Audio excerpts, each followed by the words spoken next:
रुक करते हैं मध्य प्रदेश की खबरों की ओर। मध्य प्रदेश विधानसभा में वित्त मंत्री जगदीश देवड़ा ने वित्तीय वर्ष 2026-27 का बजट पेश किया। मोहन सरकार का ये तीसरा और अब तक का सबसे बड़ा बजट है। बजट को लेकर सीएम ने कहा कि बजट में हर वर्ग का ध्यान रखा गया है। वहीं कूनो नेशनल पार्क में मादा चीता गामिनी ने 3 शावकों को जन्म दिया है, जिस पर मुख्यमंत्री ने प्रसन्नता व्यक्त करते हुए बधाई दी है। साथ ही मुख्यमंत्री ने किसान सम्मेलन का शुभारंभ भी किया। कार्यक्रम से पहले उन्होंने शहर में भव्य रोड शो किया। इसके साथ उन्होंने गुरु स्वामी रामकृष्ण परमहंस की जयंती पर उन्हें सादर नमन किया।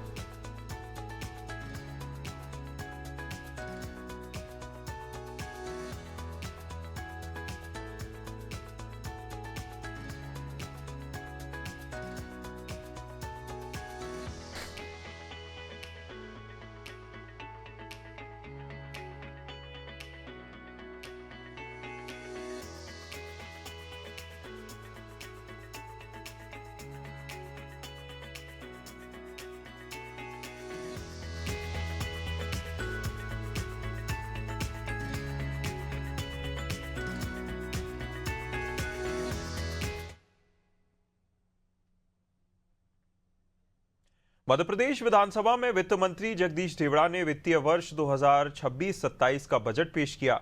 मोहन सरकार का ये तीसरा और अब तक का सबसे बड़ा बजट है। जहां बता दें कि वित्त मंत्री ने 4,38,317 करोड़ रुपए का बजट पेश किया।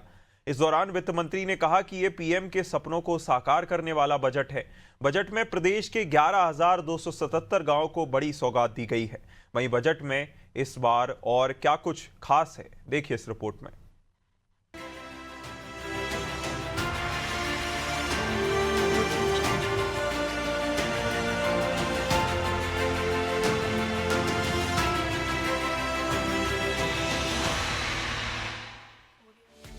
हर हाथ को काम, हर उपज को दाम। यह बात बजट पेश करते हुए वित्त मंत्री जगदीश देवड़ा ने कही। उन्होंने कहा कि हम देश के तीसरे युवा प्रदेश हैं। युवाओं के हाथ को काम मिले, ये हमारा संकल्प है। वहीं हर नारी को न्याय हमारी सरकार का उद्देश्य है। बजट में किसे क्या मिला? कुल 4,38,317 करोड़ का बजट पेश। 3,000 करोड़ से किसानों को 1 लाख सोलर पंप। पीएम आवास के लिए 6,850 करोड़ का प्रावधान। पीएम जनमन के लिए 900 करोड़ का प्रावधान। जी राम जी के लिए 10,428 करोड़ का प्रावधान। मत्स्य उत्पादन के लिए 412 करोड़ का प्रावधान। पंचायत ग्रामीण विकास विभाग के लिए 40,062 करोड़ रुपए। 21,630 करोड़ की मुख्यमंत्री मजरा टोला सड़क योजना मंजूर। श्रम विभाग के लिए 1,335 करोड़ का प्रावधान प्रस्तावित। पीएम जनधन योजना के अंतर्गत 4 करोड़ 61 लाख खाते खोले जा चुके। सड़कों की मरम्मत के लिए 12,690 करोड़ रुपए का प्रावधान। उद्यम क्रांति योजना में 16,451 युवाओं को लोन दिया गया। नारी कल्याण योजनाओं के लिए 1,27,555 करोड़। जनजातीय क्षेत्रों के 11,277 गांवों के विकास के लिए 793 करोड़ रुपए। जल जीवन मिशन के लिए 4,454 करोड़ का प्रावधान। लाडली बहना योजना में 1 करोड़ 25 लाख महिलाएं रजिस्टर्ड। लाडली बहना योजना के लिए 23,882 करोड़ का प्रावधान।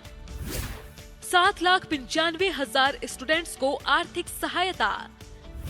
2 साल में 33 लाख करोड़ के निवेश प्रस्ताव प्राप्त हुए। 19,300 एकड़ जमीन पर इंडस्ट्रियल IT पार्क विकसित किए जा रहे। प्रधानमंत्री सुरक्षा बीमा योजना में 3 करोड़ 64 लाख पंजीयन। प्रधानमंत्री जीवन ज्योति योजना में 1 करोड़ 54 लाख पंजीयन। अटल पेंशन योजना में 46 लाख पंजीयन हैं। पुलिस विभाग में 22,500 पदों पर भर्ती। 15,000 शिक्षकों की भी होगी भर्ती। मुख्यमंत्री तीर्थ दर्शन योजना के तहत 50 करोड़। पर्यावरण क्षेत्र के लिए 6,151 करोड़ का प्रावधान। 8वीं तक के छात्रों को टेट्रा पैक में दूध मिलेगा। सिंहस्थ के लिए 3060 करोड़ रुपए का प्रावधान। बजट को लेकर मुख्यमंत्री डॉक्टर मोहन यादव ने कहा है कि बजट में हर वर्ग का ध्यान रखा गया है। बजट हर साल बढ़ रहा है। इस बार 4,38,317 करोड़ का बजट पेश किया गया। देश में पहली बार रोलिंग बजट पेश हुआ है। बजट में 1 रुपए भी टैक्स नहीं बढ़ाया गया है। इस वर्ष हमारे वित्त मंत्री द्वारा खास करके आई भी जोड़ा है, तो ज्ञान से ज्ञानी के मार्ग पर है। I for industry, I for infrastructure, जिसके लिए पर्याप्त रूप से हमारी सरकार ने प्रबंधन किए। आज का बजट जो विनियोग 4,38,317 करोड़ का है, जिसमें 2026-27 में राज्य का सकल घरेलू उत्पाद 18,48,274 करोड़ का अनुमानित है। 2025-26 में पुनरीक्षित अनुमान जो इसकी वृद्धि है, ये 10.69% की वृद्धि है। ये वर्ष 2026 हमने किसान कल्याण वर्ष के नाते से घोषित किया है।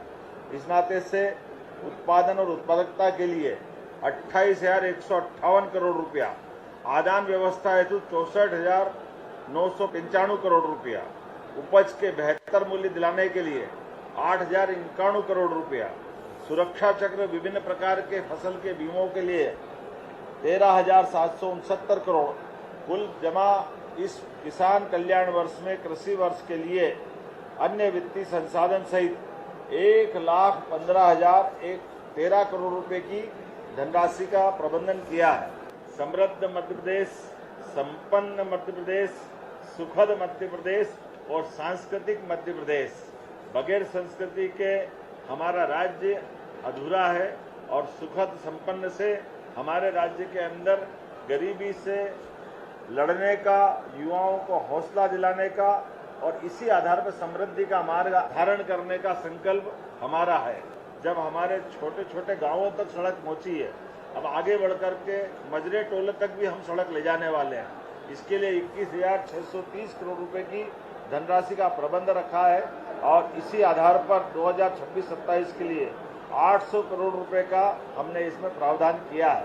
4,572 करोड़ के जो विभिन्न क्षतिग्रस्त पुल पुलियां हैं, इनके लिए भी और पुनर्निर्माण के लिए भी हमने समावेशी सब प्रकार के विकास के ऊपर ध्यान दिया है। यही कारण है कि लगभग 900 करोड़ के पुल पुलिया और पुनर्निर्माण के लिए 900 करोड़ की राशि का प्रावधान इस बजट में किया गया है। सिंहस्थ महापर्व को लेकर 13,891 करोड़ रुपए की राशि रखी गई है और 2026-27 में, क्योंकि सिंहस्थ तो 28 में है, ऐसे में आने वाले समय में और भी ऐसे कई कामों के लिए 3,060 करोड़ रुपए की प्रबंधन।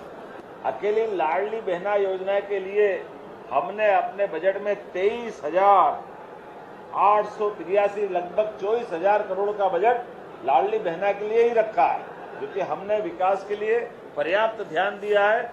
विकसित भारत गारंटी फॉर रोजगार योजना हमारे लिए, इसमें आजीविका मिशन सहित लगभग 10,428 करोड़ का प्रावधान इसमें भी किया गया है। मोको के घोड़े के इरादे जो साहस पर एक बार चढ़ते हैं, वो लोग कभी अपनी मंजिल से नहीं उतरते हैं। इसी सोच के साथ मध्य प्रदेश विधानसभा में मोहन सरकार का महा बजट पेश किया गया। सरकार ने इसे अवसर, आत्मनिर्भरता और विकास का बजट बताया है, जिस पर अब पूरे प्रदेश की नजरें टिकी हैं। डेस्क रिपोर्ट, अनादि टीवी।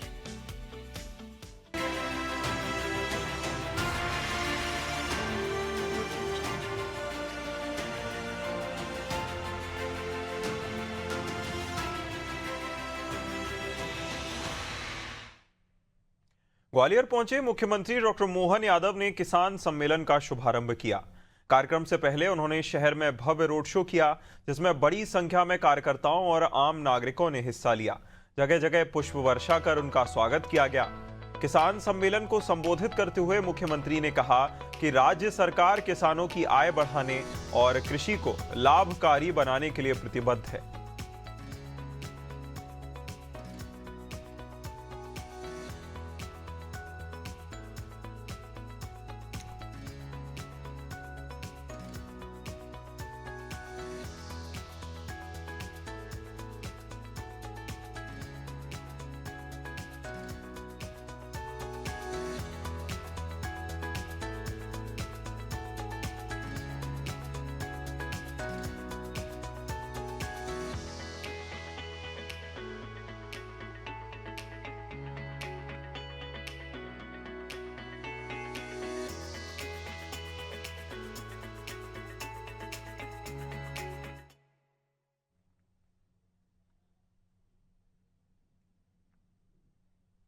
ग्वालियर के गांव कुलैथ में मुख्यमंत्री डॉक्टर मोहन यादव ने कृषक कल्याण वर्ष के अंतर्गत आयोजित प्रथम राज्य स्तरीय किसान सम्मेलन का शुभारंभ किया।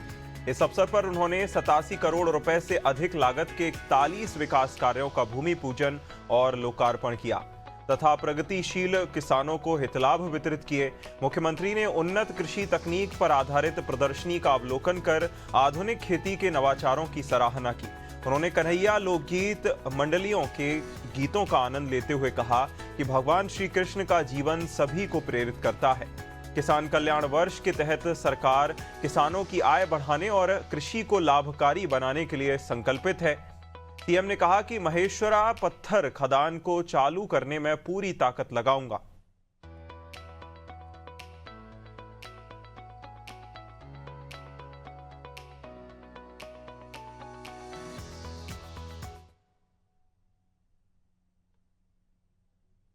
किसी मुख्यमंत्री किसान परिवार से क्यों मौका नहीं दिया? क्योंकि किसान के केवल वोट लेना जानती है कांग्रेस, लेकिन इस पक्ष में वो बड़े छोटे मन के लोग हैं। कांग्रेस के लोगों ने कभी किसानों को आगे नहीं बढ़ाया। किसानों के लिए मुझे इस बात की प्रसन्नता है, आज खेती का रकबा भी सिंचाई के मामले में लगातार बढ़ाने का अगर निर्णय करने में केन बेतवा पार्वती कालीसिंह चंबल योजना, ये पूरा चंबल हरा भरा होने वाला, जोरदार अभिनंदन करें पूरे क्षेत्र के लिए। अभी चंबल मैया तो कब से बहती थी, लेकिन चंबल मैया के पानी को शिवपुरी, गुना, राजगढ़, ग्वालियर, भिंड जहां तक जा सकता है। अरे पानी की महत्ता क्या है? रही मन पानी राखिए, बिन पानी सब सून, पानी गए न उबरे, मोती मानस चून। ये हमारे सारे आनंद आकाश से रहे।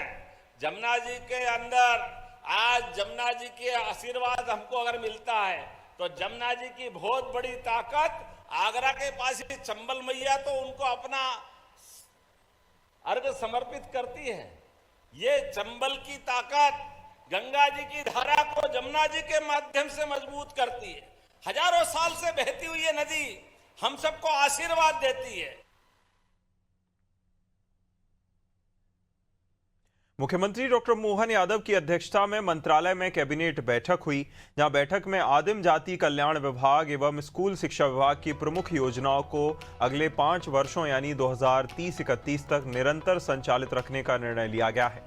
कैबिनेट ने साइकिल प्रदाय, मेधावी छात्र पुरस्कार और छात्रावासों के लिए एक्सीलेंस पुरस्कार योजना को जारी रखने का फैसला लिया है, जहां साथ ही क्षेत्रीय विकास कार्यक्रम, जनजातीय क्षेत्रीय विकास योजनाएं और निर्देशन, साथ ही साथ प्रशासन योजनाओं के लिए 53 करोड़ 97 लाख रुपए की स्वीकृति दी गई है।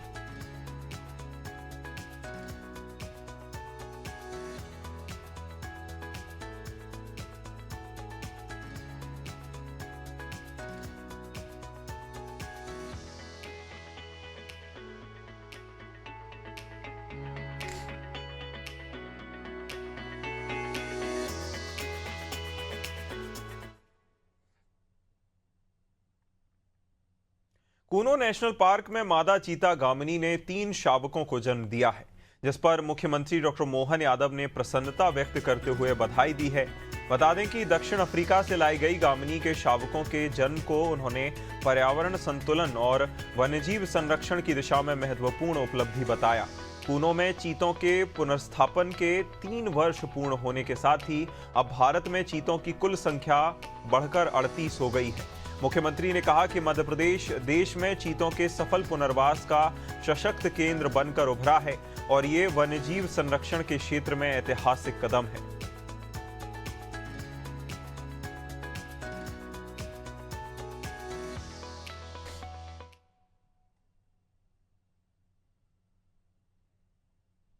मुख्यमंत्री डॉक्टर मोहन यादव ने आध्यात्मिक गुरु स्वामी रामकृष्ण परमहंस की जयंती पर उन्हें सादर नमन किया। मुख्यमंत्री ने अपने संदेश में कहा कि स्वामी रामकृष्ण परमहंस ने श्रद्धा और भक्ति के साथ मानवता की सेवा को मोक्ष का सर्वोत्तम मार्ग बताया। उन्होंने तप, योग और ध्यान के माध्यम से आध्यात्मिक चेतना को नई ऊंचाई दी।